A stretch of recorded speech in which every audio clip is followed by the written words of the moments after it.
Okay, bus bench babes, the market has shifted and it's continuing to shift. And you have listings. Listings are becoming slightly, we're going to use air quotes there, slightly more plentiful. And you have a listing. And now what do you do with it?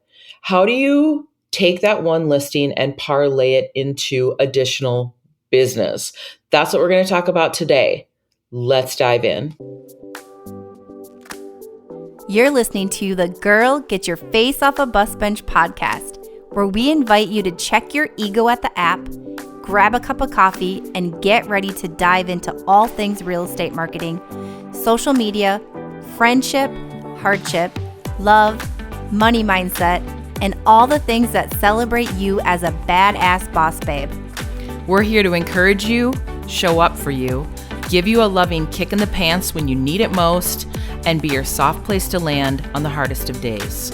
So pull up a seat at our table and get ready to be inspired and start living your best life by design. Welcome to the Girl Get Your Face Off a Bus Bench podcast. We are so excited you're here. Okay, girls, let's dive in.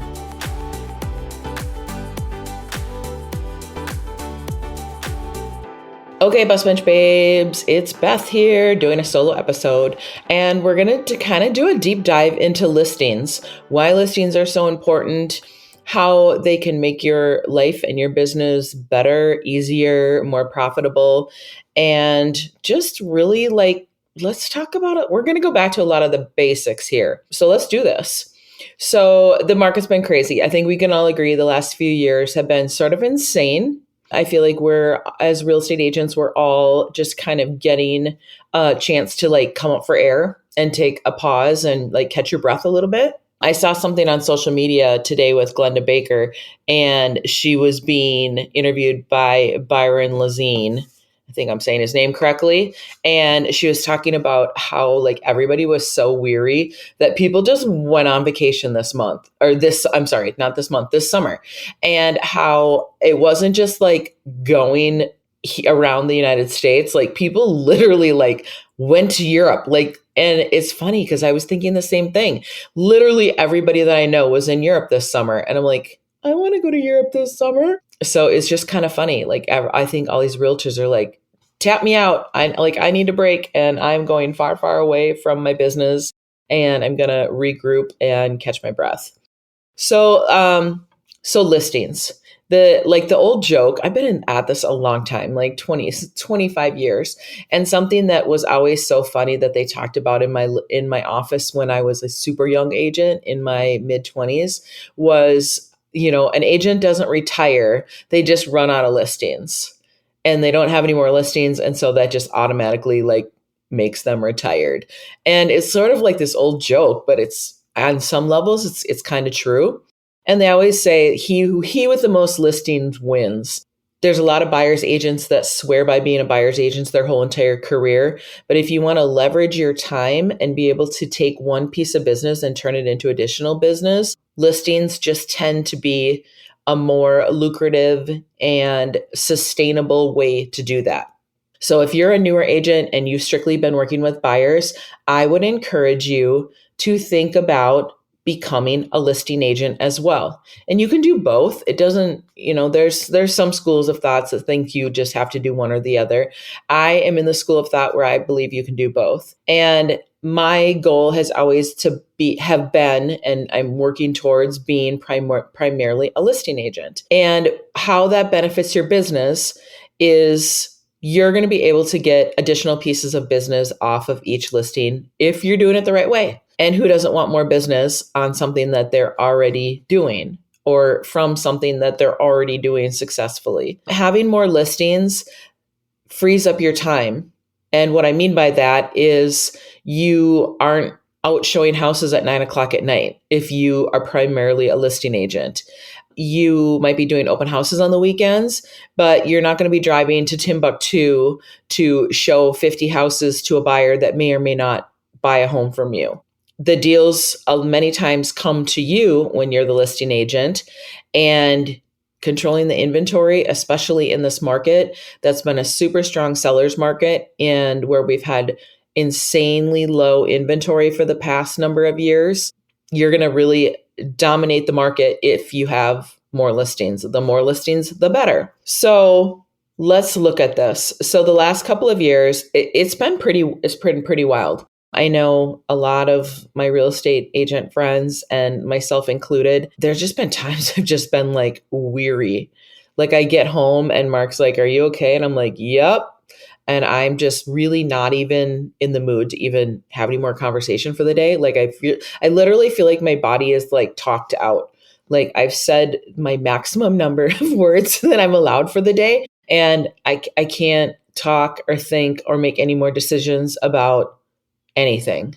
And so now I'm having a chance to sort of like come up for air, catch my breath, and it feels good again. And it's giving me like a rejuvenation for the business and getting back to the basics. So with the feeding frenzy with listings the last few years, I think a lot of agents, and I'm going to raise my hand and I'm going to absolutely put myself into this category. I don't think, I absolutely know that a lot of agents have really dumbed down their listings because they knew a listing was going to sell. If it looked even sort of decent, even if it didn't a while back, and you had it priced decent and you had, some decent photos out there, your listing was going to sell. And there's a really strong possibility it was going to sell in multiple offers. And in our MLS, there's a section where it's all agent comments. And don't get me wrong, I've been guilty of this, but there will be like specific comments in there, like use an offer cover sheet letter. And, agent does not respond to phone calls, just text or email only. Most agents are not even reading this information. And every once in a while, I'm like, oh my gosh, I'm so sorry. I didn't read your information. Like when I'm with a buyer. But it's just made listing agents jaded, weary. Like they're a lot of them just don't even answer their phones anymore. So anytime I can get a listing agent on the phone, I'm like, thank you for answering your phone. Just to reiterate like how grateful that I am that they gave me like a couple minutes of their time, because being on the receiving end of that, I've had listings where I'm like, okay, I have X, Y, and Z planned this weekend and we're launching this new listing. I know that I'm going to be fielding phone calls for a good portion of the, especially the first couple days the home goes on the market. And then when we figure out about our highest and best with our multiple offers, there's going to be a lot of extra time involved that may or may not interfere with my personal life too. So you have to be really strategic, especially if if you have your finger on the pulse and you really know a property is going to go into multiple offers and it's going to be a hot one. Even as this market's shifting, I was showing homes over the weekend. Two of the three homes I showed yesterday morning were under contract already with multiple offers. And so it's not to say even in a shifting market, you're not going to see multiple offers, but there are key steps that you should be doing with every single listing to be able to capitalize and get you additional business. So now that the market's shifted, you want to be able to get more business. So like, what do you do? If you're a new agent, you might be like, Beth, I don't even know what the basics are that you're talking about. What do I do? And if you're an old school agent like I am, it's time for us to like bring out those old tricks out of our hat and really start working listings the way they should be worked. So let's just go through a list, and I'm going to kind of give you my 2 cents on here's some things that I think are important. Here's some things that I think have just been sitting by the wayside. Are all your homes prepped and like really dialed in and ready to go on the market? That wasn't important for the last 2 years. I mean, obviously the homes that were really beautiful probably sold for more money, but homes that weren't beautiful were still selling. So I think that has created a little bit of like a laziness in listing agents. They're like, it's not how I want it to be, but it's still going to sell anyway, so who cares? Now is not the time to have that mindset and that attitude. Now is the time for you to like really have strategic conversations with your sellers. What does it really look like to declutter? Do we need professional staging? Does this home need to be spotless? Do we need to get paint touch-ups? Do you need to put down fresh mulch? The answer to it, all of the above, is probably yes, yes, yes, yes, yes, and yes. And photos. I mean, come on, agents. Like, how lazy have we gotten? Even this last week, I saw several homes on the market online that had photos that were taken with agents' phones. Come on. Like, this is our business. We're in the business of marketing people's homes, and we need to spotlight them and showcase them in their very best light. Professional photos are that's not a negotiable, in my opinion, and it should not be in your business either. And do you have a home that is really beautiful? Maybe it backs up to wetlands. Maybe it's on acreage. Maybe it's one of those homes that's sitting on top of a hill that has the most spectacular sunsets. You need to be paying the extra money. Maybe you need to get dusk photos. So they come and take photos during the day, and then they come back and take photos at night. Maybe you need to get aerial photos so you can get an idea, or like, oh my gosh, look, it's just adjacent to the lake, and this is what this home offers, or look at the pool, or look at all the outbuildings, whatever it might be. You need to make sure you're spending the money on the photos that really make sense. Our photographer also does, like, I call them kind of like arty photos. So they will do more creative photos instead of doing like a big, they'll do like the big wide photo of the room. But then if there's like small details, like say it's a really spectacular kitchen, I want them to do like the little cool close-up details that are really going to grab somebody's attention.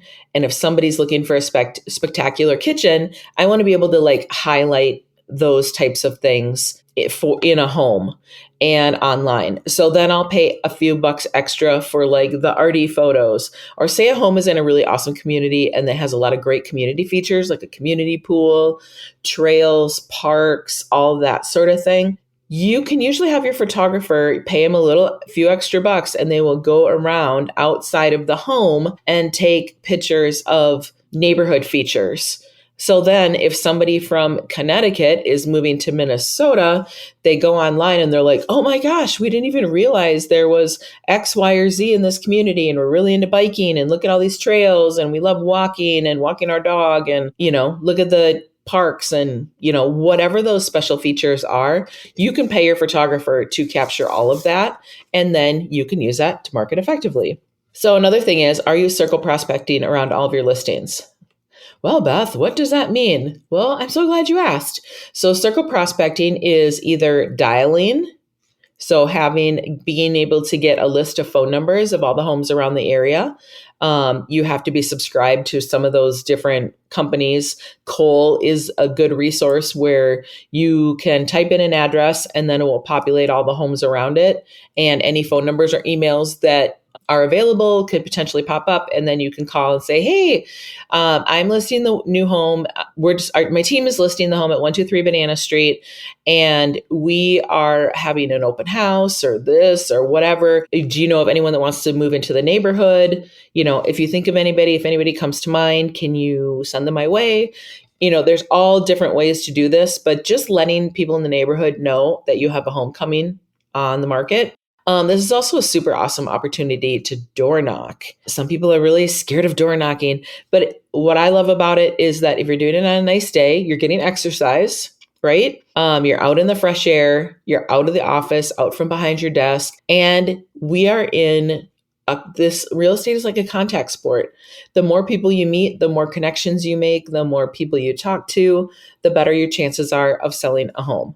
So if you're out and about and meeting people, I just think it's the added bonus of the business. And maybe another old school tactic is sending out coming soon postcards. They can be done in a way on Canva where they feel really fresh and updated and don't feel like wah wah.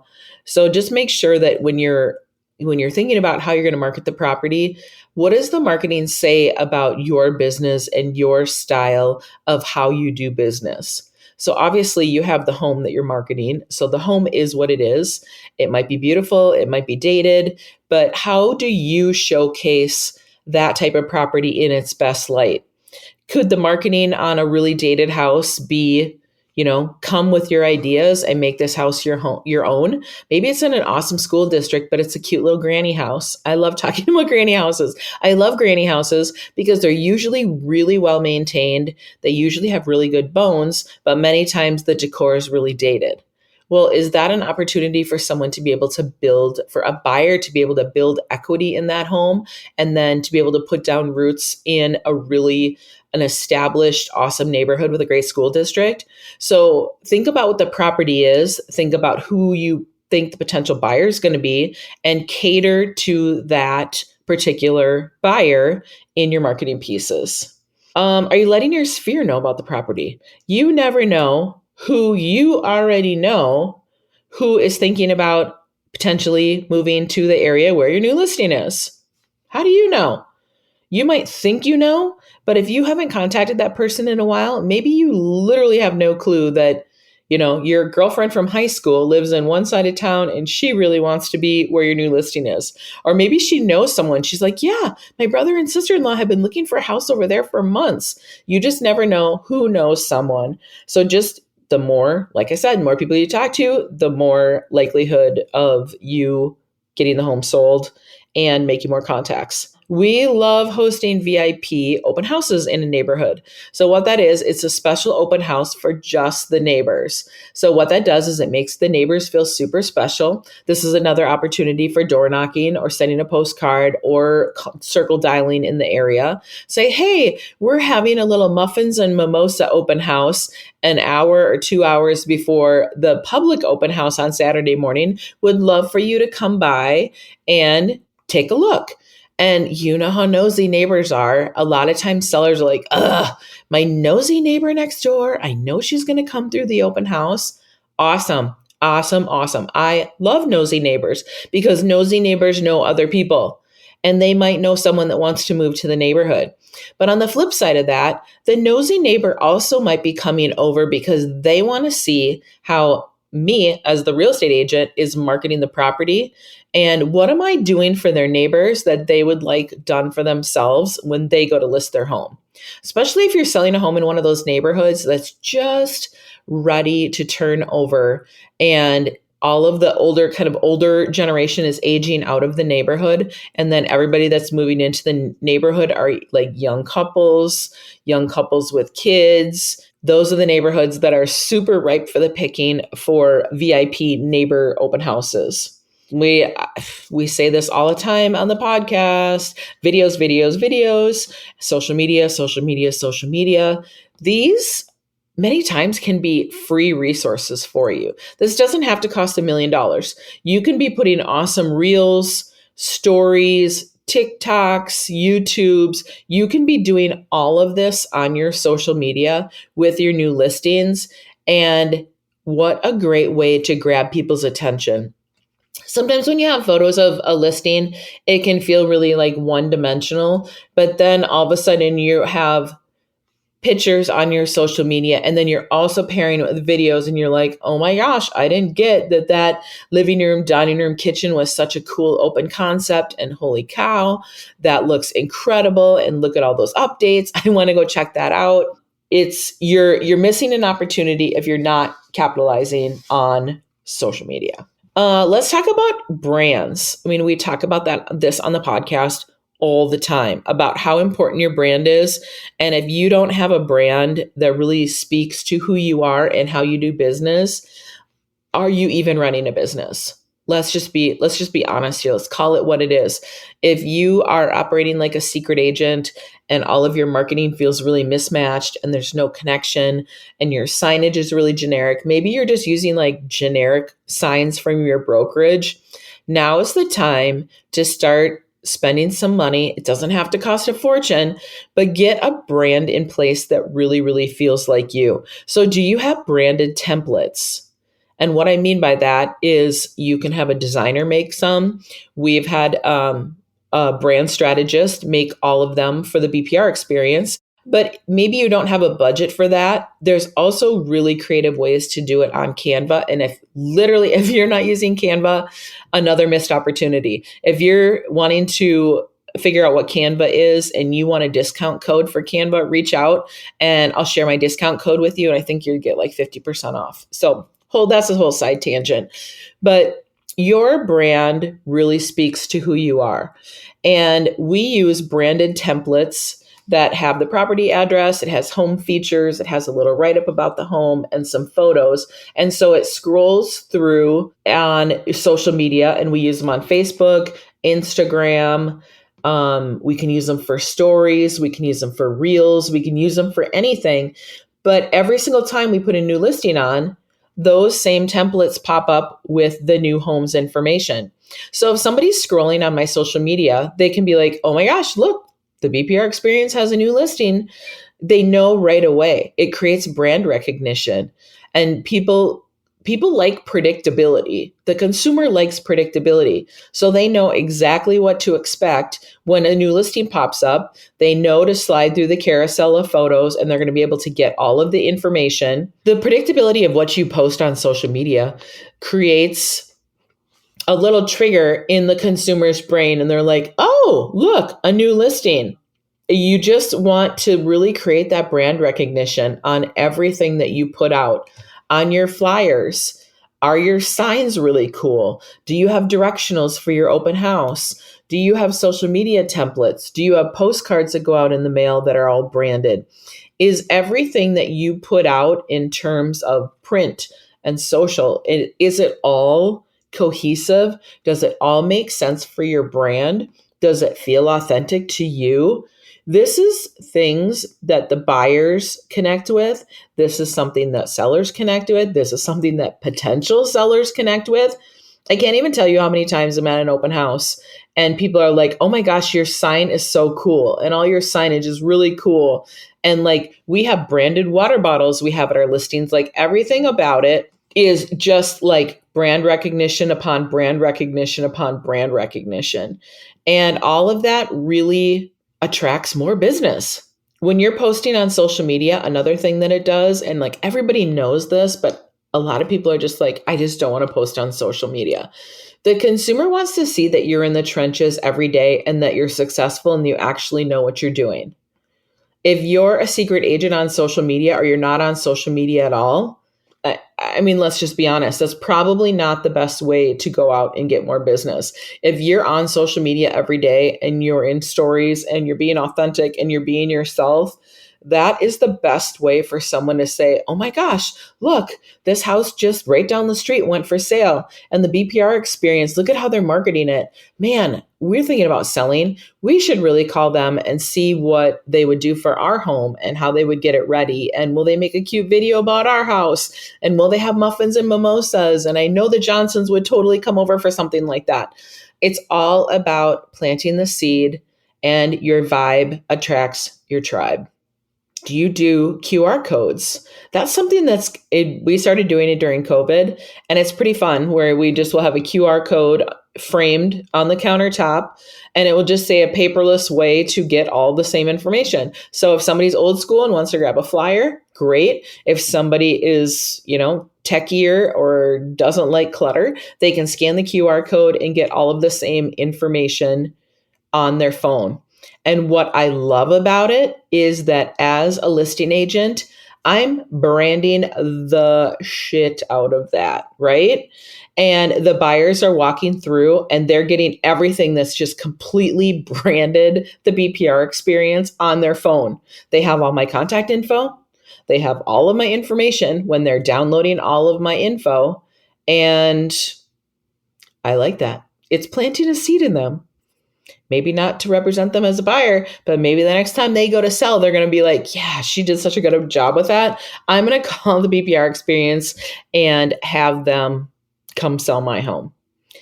Just planting the seed, planting the seed, planting the seed. You're getting like some of this repetition here.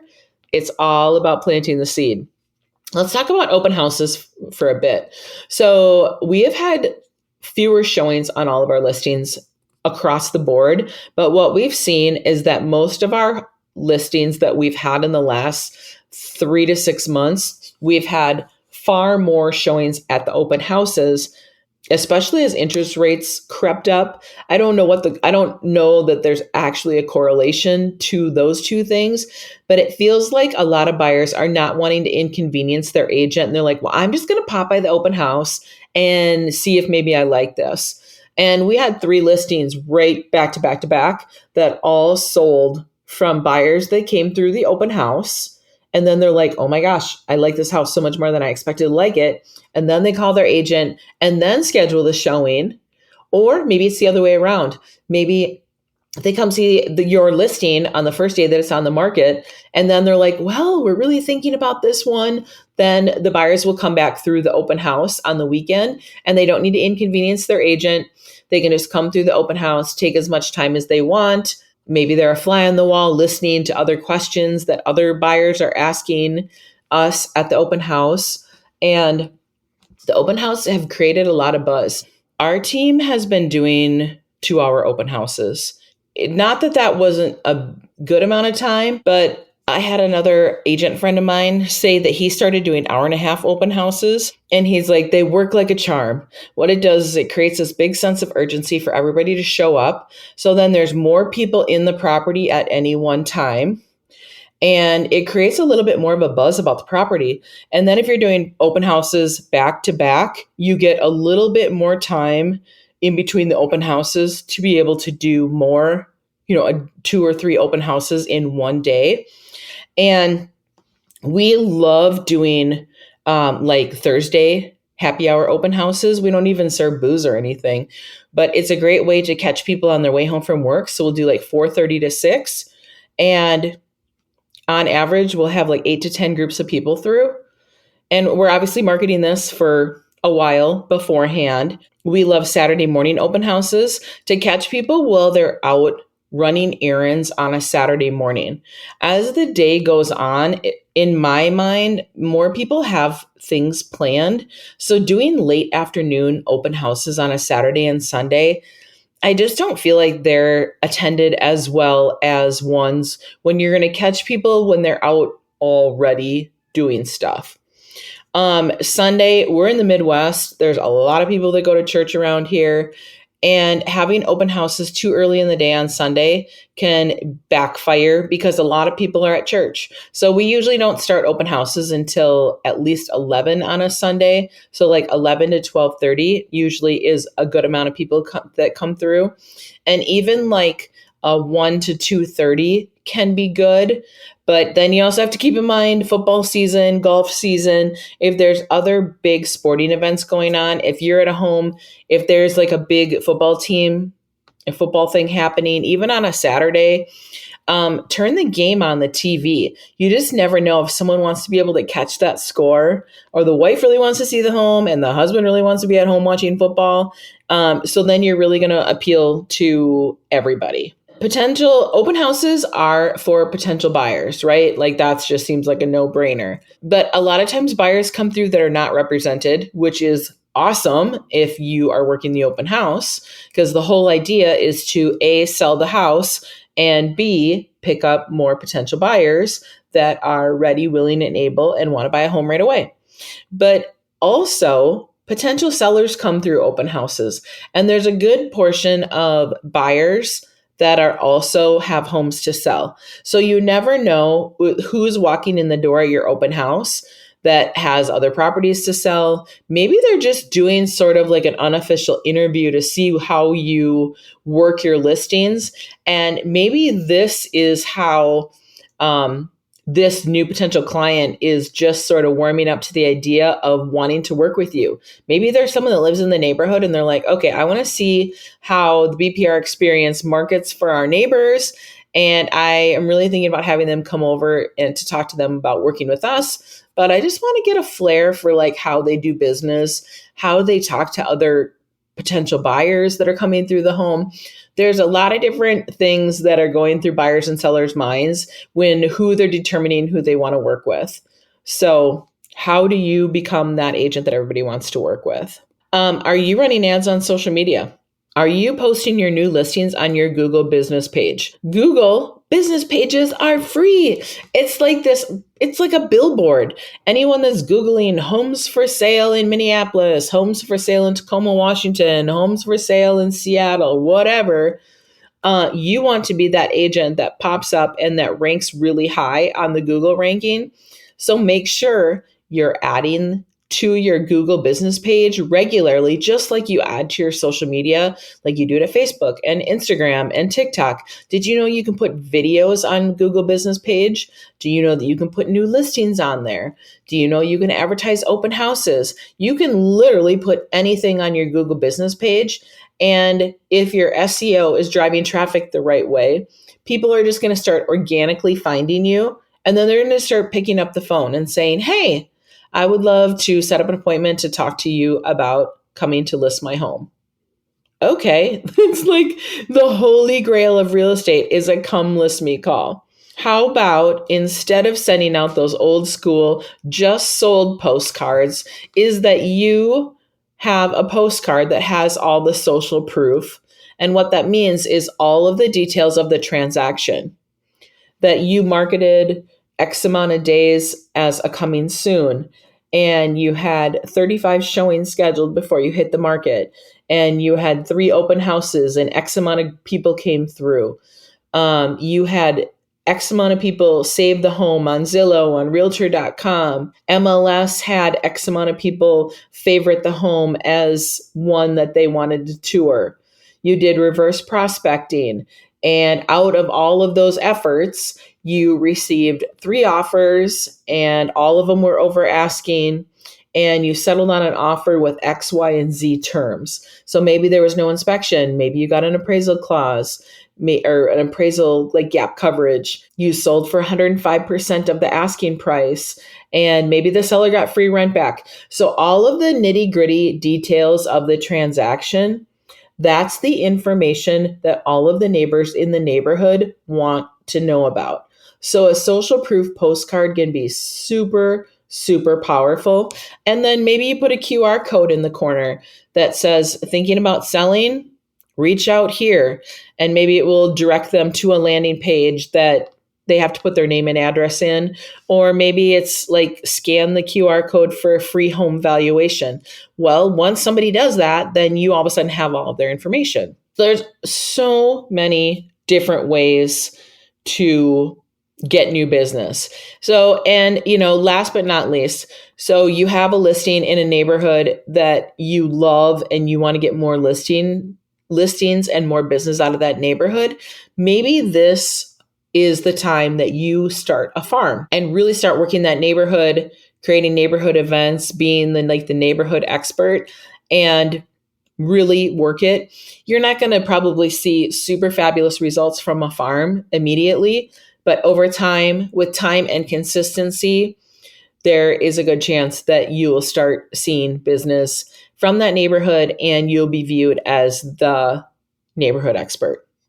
So those are just some of the old school tips, new tips, twists on old school tips that the BPR experience is using regularly to attract business, to get additional business. And we're capitalizing on our listings like mad, because if we have a listing, it's like a brick of gold in our hands. And what can we do with that to make more money? They say it takes money to make money. Well, if we've got a listing, we've got the business. How can we take that one piece of business and turn it into 2, 3, 4 deals down the road? So Bus Bunch babes, I hope you got something out of this episode. I hope there was some nuggets that you could take away and say, yeah, I'm going to take this and put my spin on it. I'm going to take that tip, whatever, and use it in my business. We would love to hear what your favorite takeaways were and how can we continue to bring you more value like this. So reach out if you have any questions, and if you need a QR code for Canva, I've got that too and would love to share that with you. Until next time, Bus Bench babes, keep your face off a bus bench and keep being the badass boss babes that you are. Okay, girls, are you feeling as inspired as we are? We're over here cheering you on because you just finished another episode of the Girl, Get Your Face Off a Bus Bench podcast. If you want more, head over to girlgetyourfaceoffabusbench.com for show notes and more episodes. And don't forget to subscribe and leave us a 5-star review. They mean the world to us and they're what keep us going. Girl, thanks for being here.